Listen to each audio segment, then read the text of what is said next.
On the Report Styles tab, you can adjust the paper orientation and size, the report font style, insert a company logo on a report, and adjust header and text colors. You can open the Material List or Estimate command from the Tools menu, or by clicking on the toolbar icon. On the Material Estimate configuration dialog box, click on the Report Styles tab. In the Report Style Settings area, click on the down arrow to the right of Paper Orientation and select an orientation from the resulting menu by clicking on the selection with the left mouse button. In the Paper Size location, click on the down arrow and select a paper size from the resulting menu.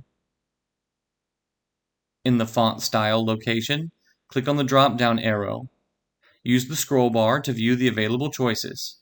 Select a font style from the menu by clicking on the selection one time with the left mouse button.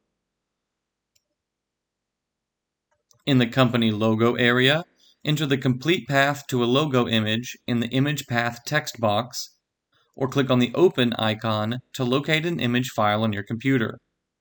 The maximum recommended size for the company logo image is 500 by 200 pixels.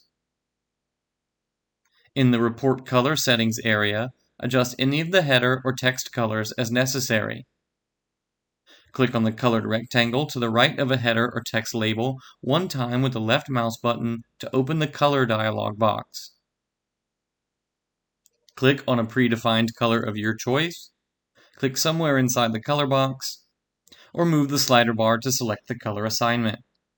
You may also enter the red, green, and blue values in the associated text boxes. Once you've determined the color, click on the OK button to accept the color assignment. Click on the Report Configuration tab, and click on the View Material List button to preview the quantity and description of all items in the report, or click on the View Estimate and Proposal button to view the pricing information.